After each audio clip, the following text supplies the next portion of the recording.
আসসালামু আলাইকুম ওয়া রাহমাতুল্লাহি ওয়া বারাকাতুহু। কেমন আছেন গাইস? আশা করি সবাই ভালো আছেন। আজকে গত ক্লাসে আমরা গ্রামার পার্টের জিরান্ড এবং ইনফিনিটিভ যে আছে আমরা যতটুকু জানি আমরা বলছিলাম যে জিরান্ড মানে হচ্ছে ভার্বের শেষে আইএনজি থাকলে জিরান্ড হবে এবং টু প্লাস ভার্ব থাকলে সেটা হবে ইনফিনিটিভ। আমরা গত ক্লাসে এই রেমন মার্ফির যে বিখ্যাত যে গ্রামার বইটা আছে সেখান থেকে আমরা ভার্ব প্লাস আইএনজি যে জিরান্ডের বিষয়টা আছে ওই নিয়মটা পড়ছিলাম। যারা আপনি দেখেন না ভিডিওটা দেখবেন। এবং আজকে আমরা পড়ব হচ্ছে টু প্লাস ভার্ব অর্থাৎ infinitive. Infinitive to plus verb কখন কখন হবে এটা নিয়ে। তাহলে দেখেন প্রথমে এই বইটা সাজানো হয়েছে এভাবে যে একটা পৃষ্ঠা এই যে ইউনিট 54, এখানে এ একটা সেকশন একটা রুল দেওয়া আছে, বি সেকশন একটা রুল, সি ডি অর্থাৎ আপনার চারটা সেকশনে ভাগ করা হয়েছে। তাহলে আমার এ তে আছে কি, after this verbs you can use to, এই ভার্বের পরে টু বসাতে হবে। যেমন দেখেন ডিসাইডস, এখানে কিন্তু এই যে ডিসাইড, এই যে ডিসাইড আছে, এগ্রি, ফেল, চেঞ্জ, লার্ন, এগুলো কিন্তু সব এখানে আছে। বলছে যে এই ভার্বের পরে after this verbs you can use to, এই ভার্বের পরে যে ভার্বটা পরে আপনি আসবেন এরপরে এর সাথে একটা টু বসাতে হবে। যেমন it was a long way to walk, so we decided to take a taxi home. We decided to take a taxi home. We decided to take a taxi. খেয়াল করছেন? We decided to take a taxi. দ্বিতীয় এক্সাম্পলটা আছে, Simon was in difficult situation so I agreed to help him. এখানে তো হবে না, কিন্তু I agreed helping him, decided taking a, এটা ভুল হবে। কি হবে? Decided to take a taxi home. আর দ্বিতীয়টা হবে I agreed to help him. এরপরে this is my single agree মানে রাজি হওয়া। I waved to Karen, wave to Karen মানে চাটা দেওয়া, wave. I wave to Karen but fail to attract her attention, কিন্তু আমি তার অ্যাট্রাকশন বা অ্যাটেনশন, তার যে মনোযোগটা আমি অ্যাট্রাক্ট করতে ব্যর্থ হয়েছি। যে ফেইলের পরে, ফেইলের পরে কোনো ভার্ব আসলে সাথে মাঝখানে টু বসাতে হবে। পরে আছে কি, I like Dan but I think he tends to talk too much. He tends to, he tends to, tense এর পরে অলওয়েজ টু বসবে, এটা একেবারে মুখস্থ। এরপরে আছে learn, how old were you, তুমি কত বছর ছিলা, when you learned to drive, যখন তুমি ড্রাইভ কিভাবে করে সেটা শিখেছো, or learned how to drive, যেটা বসেন।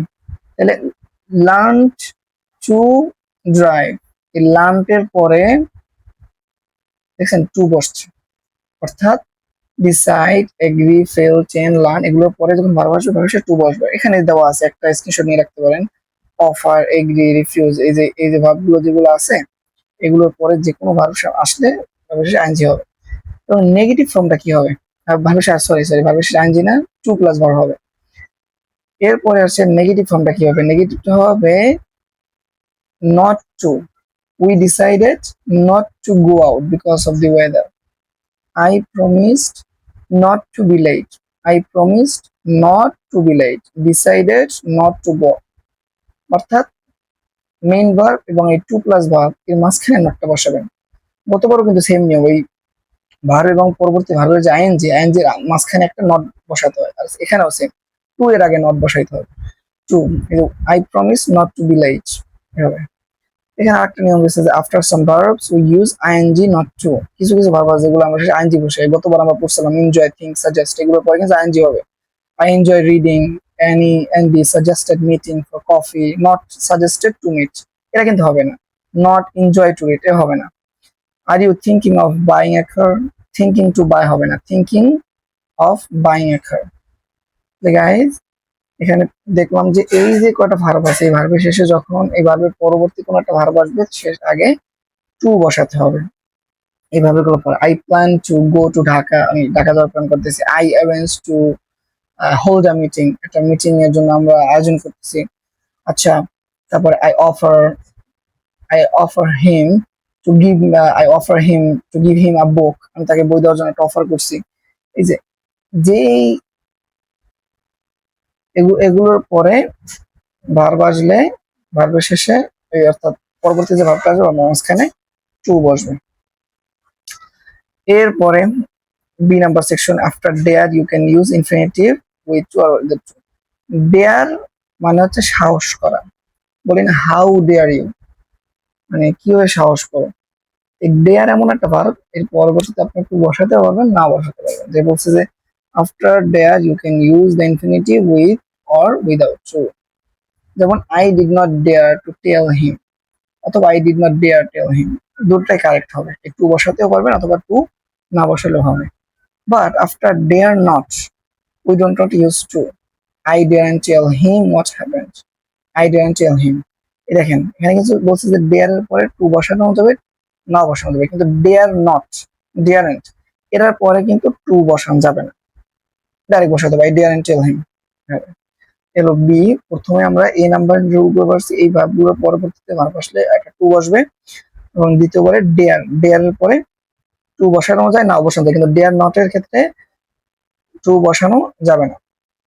আচ্ছা, পরবর্তী সিতে we also use two after SIM, appear, pretend, claim, এই যে চারটা ভার্ব আছে। সিম মানে মনে হওয়া, অ্যাপিয়ার মানেও মনে হওয়া অথবা উপস্থিত হওয়া, প্রিটেন্ড মানে ভান করা, ক্লেম মানে দাবি করা। এগুলোর পরেও কিন্তু আমরা টু প্লাস ভার্ব বসে, যে টু টু বসাতে হবে। যেমন they seem to have plenty of money, তাদের দেখতে মনে হয় অনেক টাকা আছে। দে সিম টু হ্যাভ, দেখতে মনে হয়, এভাবে সিম মানে মনে হয়। They seem to have plenty of money, তাদের মনে হয় যে অনেক টাকা আছে। And pretended not to see me, an মানে ভান ধরেছিল আমাকে না দেখার। When he passed me in the street, যখন আমার রাস্তা আমার অতিক্রম করছে তখন আমার না দেখার ভান দিয়েছে, এভাবে। বলছে যে you can also use to be ING form, যেমন কন্টিনিউয়াস ইনফিনিটিভের ক্ষেত্রে, অথবা টু হ্যাভ ডান পারফেক্ট ইনফিনিটিভের ক্ষেত্রে। এগুলো কি, যেমন I pretended to be reading the newspaper, I pretended to be, এখানে মানে বলা যেতে পারো I pretended that I was reading, না বলে I pretended to be reading. এখানে কিন্তু বলা যেতে পারতে যে এই যে রিপোর্ট স্পেসে দ্যাট এনে আই প্রিটেন্ডেড দ্যাট, আমি ভান করেছিলাম যে আমি ওই মানে পড়তেছিলাম। এখানে না বলে বলছে কি I pretended to be reading the newspaper, মানে পত্রিকাটা পড়ার আমি একটা ভান করেছিলাম। Have you seen my keys, তোমার চাবি দেখেছো। I seem to have lost them, আমার মনে হয় আমি হারাই ফেলছি এগুলা। এখানে কিন্তু বলা যেতে পারে it seems that I have lost them, দেখে না বলে I seem to have lost them, এভাবে। She claimed not to have seen me. She claimed that he had not seen me, এটা না বলে she claimed not to have seen me. খুব গুরুত্বপূর্ণ কিন্তু স্ট্রাকচার, এগুলো আপনার স্পিকিং এর ক্ষেত্রে ব্যবহার করতে পারেন, এই গ্রামার গুলার রুল গুলো অ্যাপ্লাই করে। এরপরে ডি নাম্বার আছে কি after this verb you can use a question word what এবং how etcetera to ask, know, decide, remember, forget, learn, explain, understand, wonder. যেমন we asked how to get to this station, have you decided where to go on holiday, তুমি কোন সিদ্ধান্ত নিয়েছো যে তুমি কোথায় হলিডেতে যাবা। I don't know whether to apply for the job or not, whether, whether মানে কি না, আমি জব অ্যাপ্লাই, জবটার জন্য অ্যাপ্লাই করবো কি করবো না আমি এটা নিয়ে চিন্তা করি না। Do you remember, do you understand what to do, তুমি বুঝো কি করতে হবে। এই যে কি করতে হবে, এটা কিভাবে করতে হয়, এরকমের যে কোশ্চেন গুলো আছে এর পরবর্তী আমরা টু বসাই, এটা একেবারে মাস্ট। যেমন আমি জানি কিভাবে গাড়ি চালাতে হয়, I know how to drive a car, আমি জানি কোথায় যেতে হবে, I know where to go, এভাবে।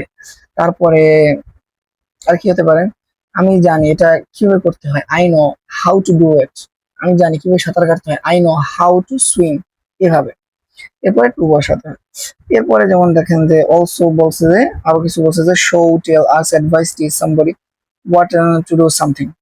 Show, tell, ask, advise, teach somebody what, how, where to do something. যেমন can you somebody show me how to use this camera? Ask Jack, he will tell you what to do. এখানে দেখেন show, tell, ask, advise, teach somebody বসানোর পরে what, how to, এটা একটা structure, এই পুরোটা একটা কিন্তু স্ট্রাকচার। যে এই যে ভার্বগুলো আছে চারটা, show, tell, ask, advise, teach, এরপরে একটা অবজেক্ট বসবে। যেমন দেখেন ক্যান সামবডি, আপনার রুমের ভিতরে অনেকজন আছে, আপনি বলেন ক্যান সামবডি, কেউ কি পারে। শো মি, এই সামবডির জায়গায় আপনার অবজেক্টটা বসাবে, অথবা কারো অবজেক্ট থাকলে যে যার কথা বলবেন তার অবজেক্টটা বসাবে। Can somebody show me how to use this camera, এই ক্যামেরাটা কি ইউজ করতে কেউ কি জানে। আবার ask Jack he will tell you what to do. সে তোমাকে বলবে কি করতে হবে। He will tell you what to do. Tell you ক্যামেরার কথা জিজ্ঞেস তো বলছে যে আস্ক জ্যাক, জ্যাক ভালো জানে, তুমি জ্যাকে জিগাও। হি উইল টেল ইউ, সে তোমাকে বলবে হোয়াট টু ডু, কি করতে হবে। অর্থাৎ এই কয়টা ভার্বের পরে একটা অবজেক্ট বসবে, অবজেক্টের পরে আপনার বিষয়টা বলবে। যেমন তুমি তাকে জিজ্ঞেস করতে পারো, সে জানে যে কোথায় যেতে হবে। You can ask him, he would tell you where to go. He would tell you, সে তোমাকে বলবে ওয়্যার টু গো। অথবা he will teach you how to learn English, সে তোমাকে শিখিয়ে দেবে কিভাবে ইংলিশ শিখতে হয়। Ask him, he will teach you how to learn English, সে তোমাকে বলবে যে কিভাবে ইংলিশ শিখতে হয়। এভাবে গাইস, এই যে ভার্ব গুলো আছে এই ভার্বের পরে একটা ভার্ব আসলে মানে টু প্লাস ভার্ব আনতে হবে। এরপরে যদি নেগেটিভ করতে যাই, এই দুই ভার্বের অর্থাৎ টু প্লাস ভার্ব মেইন ভার্বের মাঝখানে একটা নট বসাতে হবে। এরপরে বি নাম্বার পাইছে ডেয়ার, ডেয়ারের ক্ষেত্রে আমরা টু বসাতে পারি, না বসাতে পারি। অথবা সিন, অ্যাপিয়ার, প্রিটেন্ডেড, ক্লেম, এগুলোর পরে অবশ্যই টু বসাতে হবে। এরপরে এই আজ নাও, এরপরে কোশ্চেন করি যে কিভাবে করতে হয়, কি মানে কোথায় যেতে হবে, এই ক্ষেত্রেও টু আমরা ব্যবহার করি। এখন গাইজ এই এক্সারসাইজটা আপনারা করেন, করে আমাকে স্ক্রিনশট নেন, স্ক্রিনশট নিয়ে কমেন্টে জানান। আজকে এই পর্যন্ত থাক, কালকে ইনশাআল্লাহ আমরা পরবর্তী নেক্সট ক্লাসে আবার যে ইনফিনিটিভ অর্থাৎ কখন ভার্ব শেষে আইএনজি হবে কখন হবে না নিয়ে ইনশাআল্লাহ বিস্তারিত সামনে আলোচনা করব। আসসালামু আলাইকুম।